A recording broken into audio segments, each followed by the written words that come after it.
Hello everybody, welcome to our channel our health and wellness. So today we are going to discuss about further part of the chapter protein power. तो सबसे पहले आ जाता है आपका tryptophan. Tryptophan amino acid का क्या role रहता है? तो ये सीरोटोनिन और मेलाटोनिन नाम के जो हार्मोन्स होते हैं उनको मतलब उनका प्रिकर्सर है, इन्हीं से बनते हैं. आपके बी वाइटामिन्स के प्रोडक्शन में इसका रोल रहता है. ग्रोथ हार्मोन्स की रिलीज में इसका रोल रहता है. जो बच्चे बहुत ज़्यादा हाइपर एक्टिव होते हैं उनको दिया जाता है, या फिर जिनको माइग्रेन की प्रॉब्लम रहती है उनको भी दिया जाता है. नेक्स्ट आ जाता है रोल ऑफ वेलाइन, जो कि एनर्जी लेवल्स को इन्हेंस करता है, मसल टिश्यू रिकवरी और रिपेयर में हेल्प करता है. अगर ब्लड शुगर लेवल्स बहुत ज़्यादा रहते हैं तो उसको कम करने में हेल्प करता है, और ग्रोथ हार्मोन के प्रोडक्शन को इंक्रीज भी करता है. नेक्स्ट आ जाता है आपका रोल ऑफ थ्रियोनाइन. थ्रियोनाइन आपके जो स्ट्रक्चरल प्रोटीन्स होते हैं जैसे कोलेजन और इलास्टिन उनका पार्ट होता है, जो कि स्किन और कनेक्टिव टिश्यू का एक कंपोनेंट होते हैं. आपके फैट मेटाबॉलिज्म में इसका रोल रहता है. इम्यून फंक्शंस अच्छा करने में हेल्प करता है, क्योंकि एंटीबॉडी प्रोडक्शन में इसका रोल रहता है. नेक्स्ट आ जाता है आपका रोल ऑफ फिनाइलएलेनिन, जो कि आपका मूड एलिवेटर की तरह काम करता है. आपकी बॉडी में पेन को डिक्रीज करता है, आपकी मेमोरी पावर को बढ़ाता है, पार्किंसन डिजीज में हेल्पफुल रहता है. अगर मेंस्ट्रुअल क्रैम्प्स की प्रॉब्लम है तो उसको भी कम करता है. आर्थराइटिस की प्रॉब्लम में भी हेल्प करता है. बहुत सारे प्रोटीन्स के लिए एक बिल्डिंग ब्लॉक का काम करता है. फिनाइलएलेनिन से ही एड्रेनलिन और नॉर एड्रेनलिन बनते हैं, और ये दोनों ही न्यूरोट्रांसमीटर्स हैं, और दोनों ही ब्लड प्रेशर, हार्ट रेट और ब्लड शुगर लेवल्स को भी रेगुलेट करते हैं. ये डोपामाइन के प्रोडक्शन में भी रोल प्ले करता है, और डोपामाइन का अगर प्रोडक्शन सही रहता है तो डिप्रेशन के सिम्टम्स कम रहते हैं, मूड एलिवेटर की तरह भी वर्क करता है. अगर अल्कोहल विड्रॉल के सिम्टम्स आ रहे हैं तो उसको रिलीव करने में भी हेल्प करता है फिनाइलएलेनिन. नेक्स्ट आ जाता है आपका रोल ऑफ सिस्टीन, जो कि हार्मफुल टॉक्सिन्स को डिटॉक्सिफाई करने में हेल्प करता है, रेडिएशन डैमेज से बॉडी को बचाता है, ग्लूटाथियोन का प्रिकर्सर की तरह काम करता है. मतलब सिस्टीन से ही ग्लूटाथियोन बनता है, जो कि एक एंटीऑक्सीडेंट होता है.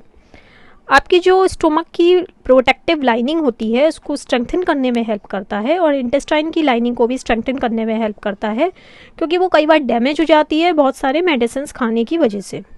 नेक्स्ट आ जाता है आपका role of histidine.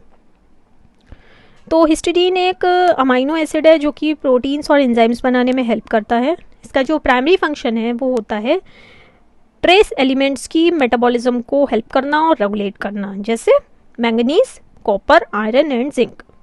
Red blood cell के प्रोडक्शन में इसकी ज़रूरत पड़ती है. अगर हिस्टिडीन की डेफिशिएंसी रहती है लंबे समय तक तो हीमोग्लोबिन लेवल्स कम हो जाते हैं. आपके हिस्टामाइन का प्रिकर्सर की तरह काम करता है, जो कि एक न्यूरोट्रांसमीटर है ब्रेन और सेंट्रल नर्वस सिस्टम में. माइलिन शीथ की सिंथेसिस में हेल्प करता है हिस्टिडीन, जो कि एक लेयर होती है जिससे नर्व ट्रांसमिशन में हेल्प मिलती है.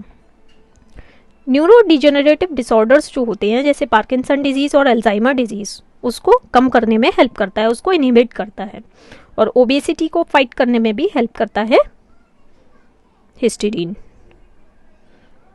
तो next last but not the least topic आ जाता है how to choose the right protein powder for अस.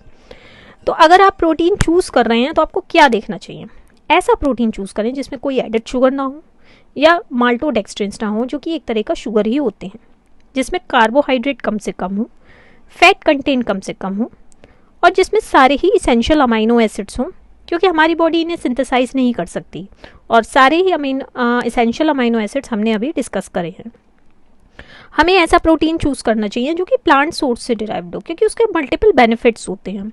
आपकी कार्डियोवैस्कुलर हेल्थ को इम्प्रूव करता है, आपके लो डेंसिटी लिपिड्स को कम करता है, टोटल कोलेस्ट्रॉल लेवल्स को भी कम करता है, और क्योंकि plant based protein powders fat और कोलेस्ट्रॉल में कम होते हैं. डायबिटीज़ के रिस्क को कम करता है, हार्ट डिजीज़ के रिस्क को कम करता है, आपका जो ग्लाइसेमिक कंट्रोल होता है उसे इम्प्रूव करता है, वेट मैनेजमेंट बेटर हो जाता है, आपका बॉडी मास इंडेक्स कम कर देता है, और कुछ कैंसर से भी आपको प्रोटेक्ट करता है, रिस्क भी कम करता है, आपके ब्रेन फंक्शन को इम्प्रूव करता है, और आपके जो अल्जाइमर्स और डिमेंशिया का मैनेजमेंट है या प्रिवेंशन है तो उसमें भी हेल्प करता है. हमें ऐसा प्रोटीन चूज़ करना चाहिए जो कि ईजिली डाइजेस्टेबल हो, जिसमें ब्रांच्ड चेन अमाइनो एसिड्स कम से कम हो, क्योंकि अगर आपके प्रोटीन में ब्रांच्ड चेन अमाइनो एसिड ज़्यादा हैं तो उससे वेट गेन होता है और मसल ज़्यादा डेवलप हो जाते हैं, जो कि हर किसी इंडिविजुअल की रिक्वायरमेंट नहीं रहती है। और last but not the least, ऐसा प्रोटीन पाउडर चूज़ करना चाहिए जो कि ऑर्गेनिक इन नेचर हो, प्रिजर्वेटिव्स ना हो, पेस्टिसाइड्स ना हो और आर्टिफिशियल फ्लेवर्स का इस्तेमाल ना किया गया हो। So that's all for the day. Thank you so much.